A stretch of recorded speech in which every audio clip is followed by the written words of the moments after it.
항상 입고 살아야 할 복음, 항상 입고 살아야 할 복음이라는 제목으로 말씀을 묵상하고자 합니다.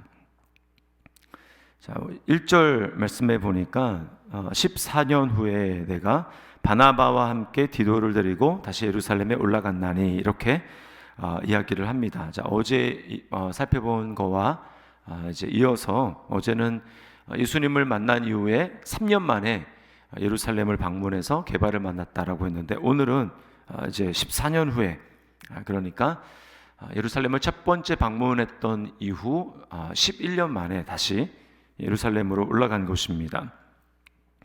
이번에는 혼자 간 것이 아니라 바나바와 디도를 동반해서 올라갔어요.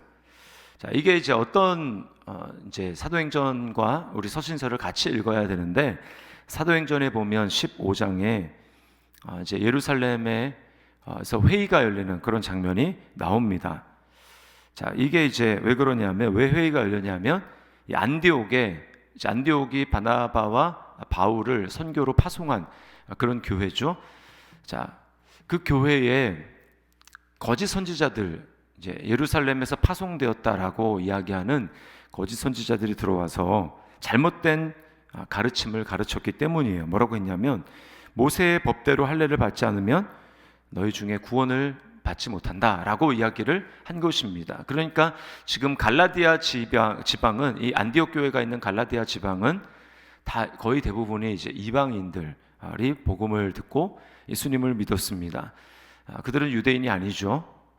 그런데 뭐라고 얘기하냐면, 너희가 유대인이 되어야, 즉 할례를 받고 유대의 모든 관습과 전통을 따라야 구원을 받을 수 있다라고 이야기를 한 거예요. 그것 때문에 교회 안에 혼란이 일어났고 많은 변론이 일어났습니다. 맞다 틀리다 막 이런 이야기가 일어나서 이제 결국은 교회가 이 바나바와 바울을 예루살렘으로 파송해서 사도들로부터 이제 어떤 인준을 받고 결정을 내리도록 그렇게 파송을 한 거예요. 자, 이때 이제 디도도 같이 갔다라고 이야기를 합니다. 자, 2절 말씀에 보니까 계시를 따라 올라가라고 이야기를 합니다. 계시를 따라. 자, 이것이 그냥 너무 혼란스러우니까 우리에게 이것을 해결할 수 있는 사도들의 어떤 지혜가 필요하다라고 해서 어떤 인간적인 필요에 따라서, 상황에 따라 올라간 게 아니라 계시에 따라 올라갔다라는 것입니다. 이거는 뭐냐? 하나님의 강권적인 개입하심이요. 왜 그렇습니까? 지금 복음의 시초에 이방인에게 복음이 전파되고 있는 이런 상황 가운데, 교회의 이 본질, 교회의 토대, 그 기초를 과연 어디 위에 놓을 것인가라고 하는 매우 중대한 그런 상황 가운데 놓이게 된 것이죠. 그래서 교회를 감독하시고 교회를 친히 돌보시는 성령께서 계시를 하신 것입니다. 자, 그래서 계시를 따라 올라가서 어떻게 합니까? 내가 이방 가운데서 전파하는 복음을 그들에게 제시하되, 유력한 자들에게 사사로이 한 것은 내가 다름질하는 것이나 다름질한 것이 헛되지 않게 하려 함이라. 지금 복음을 전한 것을 이 유력한 자들이가 누구겠습니까? 이제 9절에 보면 기둥같이 여기는 야고보와 게바와 요한, 예수님의 12제자들 중에서도 예수님이 특별히 같이 데리고 다녔던 3명의 이 사도들, 그들에게, 사도들과 특별히 이 3사람에게 바울이 증거했던 복음을 이렇게 제시를 한 것입니다. 나는 이방인에 이렇게 복음을 전했다. 오직 어떤 것도 상관없이 예수를 믿음으로 말미암아 구원받을 수 있다. 이 복음은 차별이 없는 것이다. 믿음으로 차별이 없다라고 내가 이렇게 복음을 증거했는데, 당신으로부터 파송되었다고 하는 사람들이 교회에 와서 이런 잘못된 가르침을 전파하고 할례를 받아야만 구원을 받는다고 얘기를 하는데, 정말 당신들이 그렇게 파송한 게 맞느냐? 당신들도 정말 그런 견해를 가지고 있느냐라고 이렇게 물은 것이죠. 자, 그랬더니 이제 우리가 잘 알고 있듯이 사도행전 15장에 나온 그런 그 결정을 한 것입니다. 우리가 분명히 알아야 될 사실이 있습니다. 이게 뭐냐? 교회가 무엇으로 세워지는가라고 하는 거예요. 교회는 정말 무엇의 기초 위에 세워져야 하는가라고 하는 것입니다. 그 교회는 바로 이 복음의 진리 위에만 세워질 수 있습니다. 복음의 진리 위에 세워져야 그 교회가 정말 하나님의 교회로 하나님이 원하시는 대로 이렇게 쓰임 받을 수가 있어요. 아무리 화려하고 건물이 있고 재정이 많고 또 그 안에 세상에서 알아줄 만한 그런 멤버들이 많이 있다 할지라도 그 교회가 복음이 아니라 예수 그리스도의 복음이 아니라 다른 것에 의해서 세워져 있다면 여러분 그 교회는 하나님이 기뻐하시는 교회가 될 수 없습니다. 여기 이제 그 복음이냐 그렇지 않느냐라고 하는 것을 중요하게 잣대로 지금 제시한 게 뭐냐면 한 사건이 바로 이 디도의 할례 사건이었어요. 3절에 보면 나와 함께 있는 헬라인 디도까지도 억지로 할례를 받게 하지 아니하였으니, 그 다음에 4절에 이는 가만히 들어온 거짓 형제들 때문이라. 그들이 가만히 들어온 것은 그리스도 예수 안에서 우리가 가진 자유를 엿보고 우리를 종으로 삼고자 함이로되. 5절에 그들에게 우리가 한시도 복종하지 아니하였으니 이는 복음의 진리가 항상 너희 가운데 있게 하려 함이라. 자, 이 디도가 헬라인이죠. 헬라인은 사실은 나면서부터 할례를 받지 않지 않습니까? 이걸 가지고 이제 할례를 받도록 막 강요를 하는 것입니다. 할례를 받아야 된다. 근데 바울이 어떻게 했습니까? 여기 한시도 복종하지 않았다. 말도 안 되는 소리 하지 말아라 라고 이야기를 한 것입니다. 이게 굉장히 상징적인 이야기입니다. 상징적인. 여기 이제 거짓 형제들이 우리를 종으로 삼고자 했다라고 이야기를 합니다. 우리는 어디에 종이 될 수 있을까요? 그것은 오직 예수 그리스도의 은혜, 그리스도를 믿음으로 말미암아 구원받는다라고 하는 진리에서 벗어나서 다른 어떤 종교적인 형식과 틀과 어떤 규율을 앞세워서 이것도 해야 된다, 이것도 해야지만 구원받을 수 있다라고 하는 그런 부분으로 교회가 그렇게 변질되어 갈 때 말은 그렇게 하지 않고 말은 예수님을 믿어야 된다고 얘기하지만 그 외에 암묵적으로 다른 것들을 해야지만 구원받을 수 있다라고 하는 것으로 교회가 나가게 될 때 여러분 그 교회는 그 모든 성도들은 진정한 예수 그리스도 안에서 자유함을 잃어버리게 되는 것입니다. 그 어떤 틀과 종교와 형식에 종이 되어 버리는 거예요.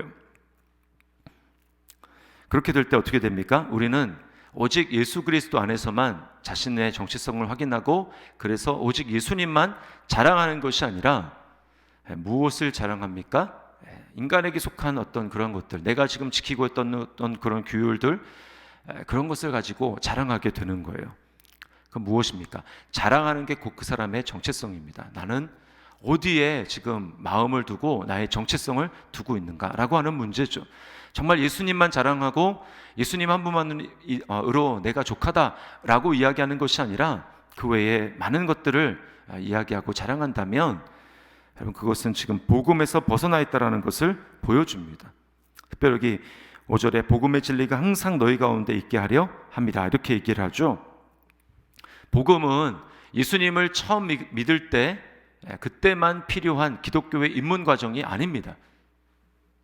그래서 복음 이야기하면 많은 사람들이 다 안다 이렇게 얘기를 하죠. 다 안다, 나도 그렇게 믿고 구원받았다. 그러나 이제 믿은 다음에도 여전히 어떻게 믿음만 강조하고 믿은 다음에도 어떻게 은혜만 강조하고 이것도 해야 되고 저것도 해야 되고 그렇지 않느냐라고 이야기를 해서 마치 복음과 처음에는 복음이지만 그 다음에는 뭔가 인간의 어떤 열심, 그것이 마치 복음을 대체할 수 있는 것처럼 그렇게 생각하고 나아가는 거. 그 다음에 이제 2단계, 3단계는 복음이 아니라 다른 것으로 할 수 있다라고 생각하는 그것은 잘못된 것입니다. 열심이 필요 없다라는 말이 아닙니다. 훈련이 필요 없다는 말이 아닙니다. 기도가 필요 없다는 말도 아닙니다. 우리가 더 열심을 내지 말아야 된다라는 것도 아니에요. 다 그거 해야 되지만 그 중심에 복음이 있어야 됩니다. 복음으로 열심을 내야 되고 복음으로 열심히 봉사해야 되고 복음으로 우리가 기도해야 되고 복음으로 섬겨야 되고 그 모든 것 중심에 복음은 처음과 끝이 되는 거예요. 은혜는 처음부터 끝이 되는 것이고 예수 그리스도는 처음과 끝까지 우리의 중심에 있어야 한다라는 것입니다. 그래서 처음에는 복음이지만 나중에는 그 복음을 제쳐놓고 다른 것을 하는 것이 아니라는 거예요. 복음은 매일매일 우리가 밖을 나갈 때 옷을 입고 또 매일매일 옷을 입고 우리가 살아가는 것처럼 복음은 옷을 입는 것입니다. 예수 그리스도로 옷을 입는 거예요. 네. 옷 입고 열심히 일하면 되는 것입니다. 옷 입고 열심히 섬기면 되는 것입니다. 옷 입고 열심히 기도하면 되는 거예요. 옷 입고 열심히 전도하면 되는 것입니다. 그러나 그리스도로 옷 입지 아니하고 정체성을 우리가 날마다 예수님을 바라보고 그 은혜를 바라보지 아니하고 나의 어떤 나만의 나로부터만 생겨진 어떤 그런 것을 가지고 할 때 거기서부터 우리는 잘못되어 가는 것이고 변질이 일어나는 것입니다. 예수님을 내 삶의 중심에 가장 중요한 가치관으로 삼기 때문에 우리는 다른 모든 것들을 덜 중요하게 여길 수 있게 되고 휘둘리지 않게 됩니다. 자, 이것을 구체적으로 인간관계 속에서 적용하게 되는 이 두 가지 적용이 오늘 본문에 잘 나와 있는데요. 이제 첫 번째는 바울에게서 볼 수 있는 것인데 그것은 인기와 유명세에 주눅들지 않는 삶입니다. 자, 6절 말씀을 보세요. 유력하다는 이들 중에 본래 어떤 이들이든지 내게 상관이 없으며 하나님은 사람을 외모로 취하지 아니하시나니 저 유력한 이들은 내게 의무를 더하여 준 것이 없고. 자, 유력한 자들이 사도들, 특별히 베드로, 야고보, 요한이라고 말씀을 드렸죠. 자, 바울의 태도를 보십시오. 굉장히 당당합니다. 그리고 8절도 보면 베드로에게 역사하사 그를 할례자의 사도로 삼으시니가 또한 내게 역사하사 나를 이방인의 사도로 삼으셨느니라. 사람에게 주목하게 될 때 우리는 주눅들 수 있습니다. 지금 이 베드로, 야고보, 요한이 어떤 사람입니까? 3년 동안 예수님을 아주 가까이에서 이렇게 배우고 그랬던 사람들이죠. 그리고 성령 충만함을 받아서 그 복음을 전하게 될 때 그때 바울은 아직도 교회를 핍박하고 있었던, 예수님을 알지 못했던 그런 사람이었습니다. 근데 그가 이제 나중에 예수님을 믿고 나중에 사도로 부름받고 복음을 전하고 이제 이 사도들 앞에 선 것 아닙니까? 그러면 굉장히 주눅들 수 있겠죠. 저들은 대단한 사람이다 라고 주눅들 수 있을 것입니다. 그러나 바울이 지금 그러지 않았어요. 그러지 않고 당신들을 은혜로 부르셔서 사도로 삼으신 그 똑같은 주님이 나를 사도로 부르셔서 이방인에게 복음을 전하게 했다. 그럼 당신들은 나에게 더해준 것이 아무것도 없다. 이 말은 무엇입니까? 예수 그리스도를 정체성으로 삼음으로 어떤 유명세, 인기, 또 사람들이 막 환호하는 거기에 휘둘리지 않는 그 바울의 모습을 보게 됩니다. 여러분, 이것은 교회가 나아가야 될 바를 우리에게 보여주는 거예요. 돈이 많고 교회 안에 그런 사람이 있을 수 있죠. 또 유명한 정치인도 있을 수 있습니다. 풍부한 학식을 가진 박사도 있을 수 있고요. 또 유명한 연예인들도 있을 수 있습니다. 물론 우리 교회는 뭐 그런 분이 없는데요. 그러나 이 예수 그리스도를 중심으로 하는 그 마음에 딱 서 있지 않을 때 어떨 수 있습니까? 거기에 이렇게 휘둘릴 수 있다라는 거예요. 그 사람을 더 이렇게 귀하게 떠받들어 주고, 그럼 그것은 지금 마음의 중심에 예수님을 중요한 보물로 삼고 있지 않다라는 반증인 것입니다. 그럴 때 교회는 능력을 잃어가는 거예요. 사도행전 4장에 3장에 베드로와 요한이 성전에 갈 때 안진뱅이를 바라보죠. 그럼 뭐라고 그에게 말합니까? 은과 금은 내게 없거니와 내게 있는 것으로 내게 주노니.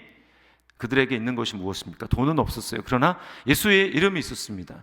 그럴 때 그 안에 능력이 나타나는 것입니다. 그러나 교회에 예수의 이름이 없고 예수의 능력 대신에 돈이 많고 다른 것을 의지하게 된다. 그런 교회는 능력을 상실해 가는 것입니다. 우리는 오늘 바울의 모습을 보면서 어떤 것에 중심을 둘 것인가, 그것을 생각해야 할 것입니다.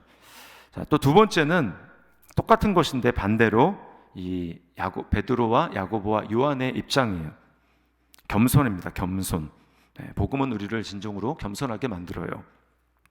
자, 7절을 보세요. 도리어 그들은 내가 무할례 자에게 복음 전함을 맡은 것이 베드로가 할례자에게 맡음과 같은 것을 보았고 9절 또 기둥같이 여기는 야고보와 게바와 요한도 내게 주신 은혜를 알므로 나와 바나바에게 친교의 악수를 하였으니 우리는 이방인에게로 그들은 할례자에게로 가게 하려 함이라. 얼마든지 이들이 만약에 베드로와 야고보와 요한이 세상적인 가치와 기준으로 하면서 당신이 아무리 사도로 하나님이 그렇게 당신을 사도로 불렀다고 해도 우리보다 경력도 뒤처지고 예수님한테 직접 3년 동안 배운 것도 아니고 그러면서 굉장히 좀 텃세를 부리고 어떤 약간 갑질 같은 그런 것을 했을 수도 있지 않습니까? 그러나 이들은 그러지 않았어요. 우리를 사도로 삼으셨던 하나님이 바울을 사도로 삼으셨다.